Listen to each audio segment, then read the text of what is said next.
आज एक निर्णय लिया गया, कुछ एंकर्स को चिन्हित किया जाए और उनके इस तरह के शोज में, इवेंट्स में हम लोग न जाएं। जो हमारी मीडिया सबग्रुप ने कुछ नाम बनाए हैं ऐसे एंकर्स के जिनसे इंडिया अलायंस को दूरी बनानी है, उनके शोज पर नहीं जाना, जो सिर्फ एक तरफा गोदी मीडिया जैसा प्रचार करते हैं, उनसे हमें दूरी बनानी है। उसकी सूची जो कोऑर्डिनेशन समिति ने अप्रूव करी है वो मीडिया समिति जारी करेगा। ये मोटे मोटे तौर पर फैसले रहे हैं। ये सब नेहरू के जमाने से चला आ रहा है। राहुल गांधी कुछ नया नहीं कर रहे हैं। इस वक्त विपक्ष का इकलौता एजेंडा है कि मीडिया को टारगेट कर।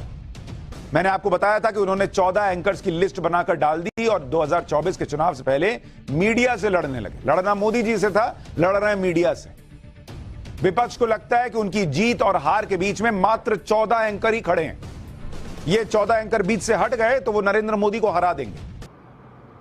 आप हमारे नेताओं के खिलाफ हेडलाइन बनाते हैं, उनकी मीम्स बनाते हैं, उनके भाषणों को ट्विस्ट करते हैं, आप फेक न्यूज फैलाएं, कुछ भी करें, हम जूझने को तैयार हैं, लड़ने को तैयार हैं, आज तक लड़ते ही आए हैं। लेकिन समाज में अगर आप नफरत पैदा करेंगे और वो भी ऐसी नफरत जो कि हिंसा का रूप ले ले, हम उसमें भागीदार नहीं रहेंगे।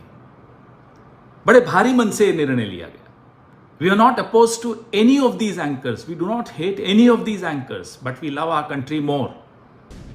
आप सोच देखिए, इन लोग कह रहे हैं कि ये 14 एंकर देश में नफरत फैला रहे हैं इसलिए बैन किया। एक तो बैन करने की वजह ही निराधार दिखती है।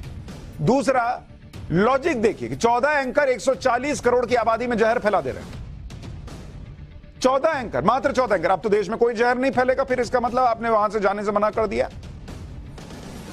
ये इसीलिए बार बार कहा जा रहा है कि बॉयकॉट करने की लिस्ट कम, टारगेट करने की लिस्ट ज्यादा दिख रही है। और आप ये भी देखिए कि आश्चर्य की बात यह है कि 14 एंकर को बॉयकॉट करने से इन लोगों को लगता है जीत मिल जाएगी।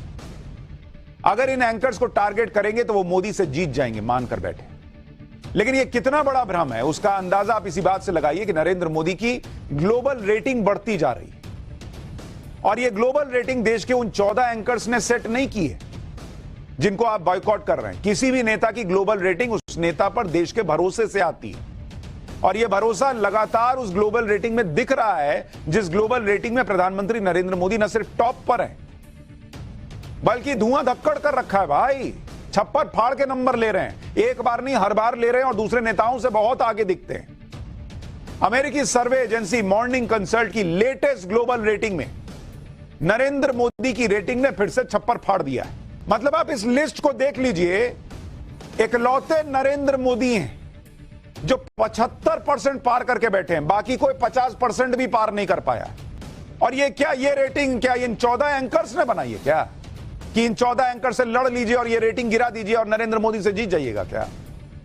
आप इन लोगों की बुद्धि देखिए, इन लोगों की समझ देखिए, राजनीतिक समझ देखिए कि एंकर से भिड़ रहे हैं।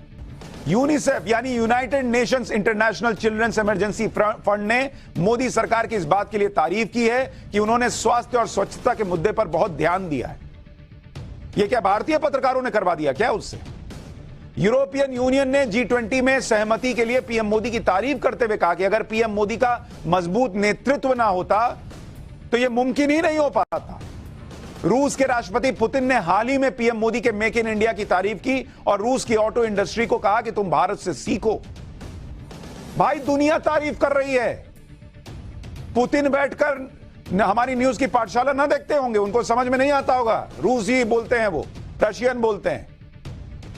दुनिया भर के नेता जो हैं वो इन्हीं 14 एंकर्स की डिबेट लगाकर और शो लगा के नहीं देख रहे हैं कि अच्छा अच्छा सुशांत सिन्हा ने कह दिया तो मोदी जी की रेटिंग ऊपर कर दो। बॉस थोड़ा तो यहां से कुछ लगाना पड़ेगा, तभी नरेंद्र मोदी को हरा पाओगे।